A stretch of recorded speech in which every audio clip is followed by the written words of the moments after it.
So many people connect with someone or go on a date and still end up wondering, do they actually like me? And I think that specific question, that uncertainty, is one of the most confusing feelings in modern dating. How do you know who you should be giving more time and energy to? So today, we're going to fix that. Today, I'm giving you 3 signs backed by research that someone is genuinely into you. Not just keeping you warm, but truly into you. And I want you to listen to all 3, because the third one is what people completely miss. And it might just be the most important signal of all. Let's dive in. Before we get to the signs, I want to say something that I think will resonate with many of you. Most of us were never taught how to read genuine interest. We were taught to chase that feeling.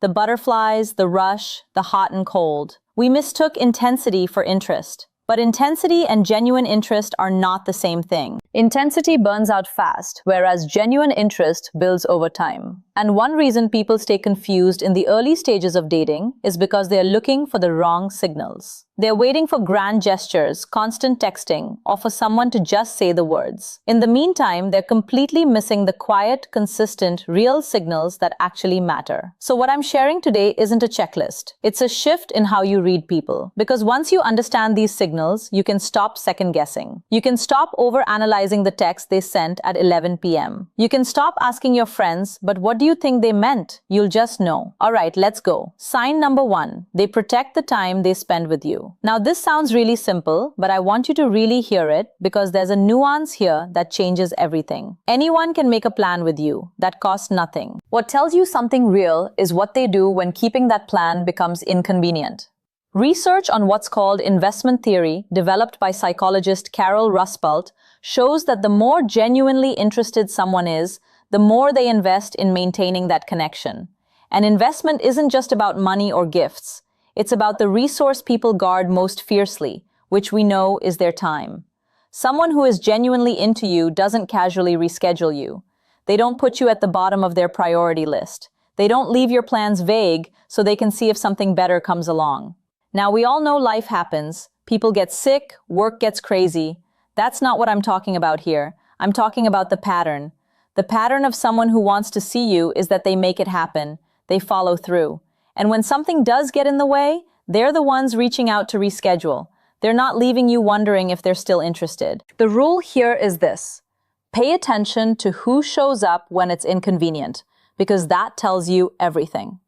Effort when it's easy means nothing. Effort when it costs something, that's real. And here's something worth sitting with.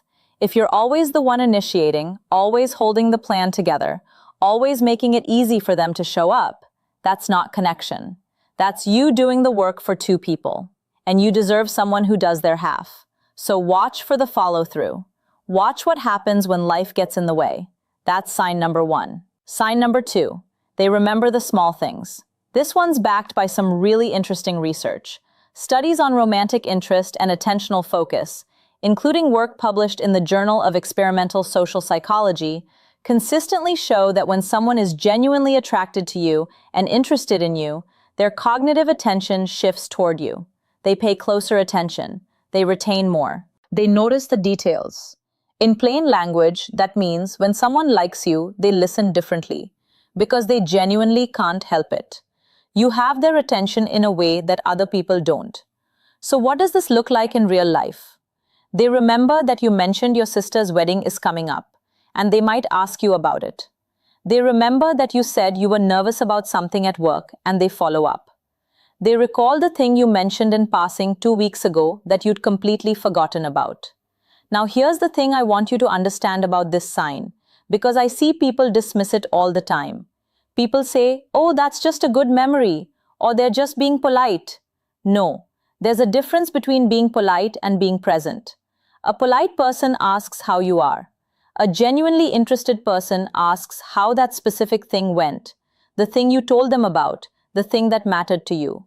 And here's what's actually happening. When someone remembers the small things, they're not just storing information. They're showing you that in the middle of their day, their week, their life, you crossed their mind. You were important enough to hold on to. Someone who remembers the small things isn't just paying attention. They're thinking about you when you're not there. And that makes all the difference. That's one of the quietest, most real signs of genuine interest. And it's so easy to overlook. It's not just whether someone texts you back, but whether they're actually in the conversation, whether they're picking up what you put down, whether they remember. That's sign 2. Sign number 3. They feel closer to you when you're vulnerable with them, not more distant. Let me explain why this is so significant. There's a psychological concept called the vulnerability loop, rooted in decades of research on intimacy and connection. It's been most famously studied by psychologist Arthur Aaron. His research shows that mutual self-disclosure, meaning two people gradually opening up to each other, is one of the most reliable pathways to genuine closeness. But here's the part most people don't talk about.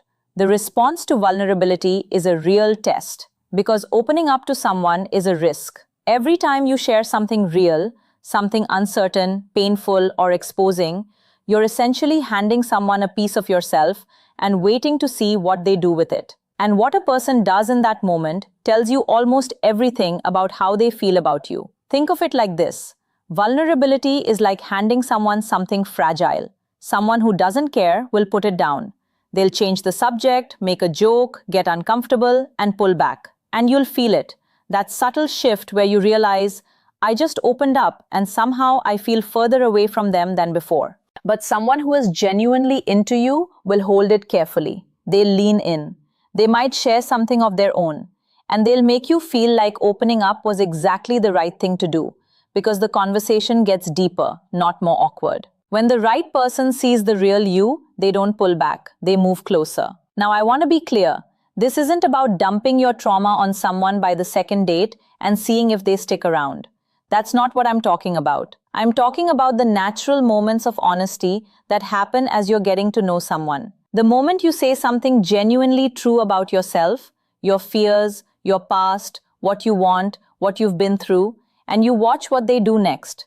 Do they get closer or do they get quiet and distant? Research by Brené Brown and others in the field of vulnerability consistently shows that genuine intimacy cannot be built without risk. You have to let yourself say something real to find out if the connection is real. There's no shortcut. But what that research also shows is that for someone who's truly interested in you, not just the idea of you, not just the version that's always confident and together, your vulnerability doesn't scare them off. It draws them in because they want to know you. Actually know you, not the highlight reel. And that is one of the most powerful signs of genuine interest there is. So if you've ever opened up to someone and felt them lean away, that's information. Valuable, important information. And if you've opened up to someone and felt them lean in, hold on to that. That doesn't happen with everyone, and it's rarer than you think. Let's bring this together. 3 signs that someone is genuinely into you. 1, they protect the time they spend with you. 2, they remember the small things because you cross their mind when you're not there. 3, when you open up, they get closer to you, not quieter and more distant. Now here's what I want to leave you with today.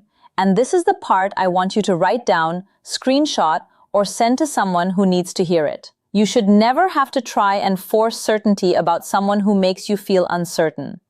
If you're constantly analyzing, second-guessing, reading into things, waiting for answers, that uncertainty is telling you something. It might not be telling you that they're wrong for you, but it is telling you that you don't yet have enough signal. And instead of turning that question inward and asking what's wrong with you, ask the better question. Are they actually showing me enough to go on? Because you're not too sensitive for wanting to know if someone is actually in this. You just deserve someone whose interest in you isn't a complete mystery. That's what I want for every single one of you.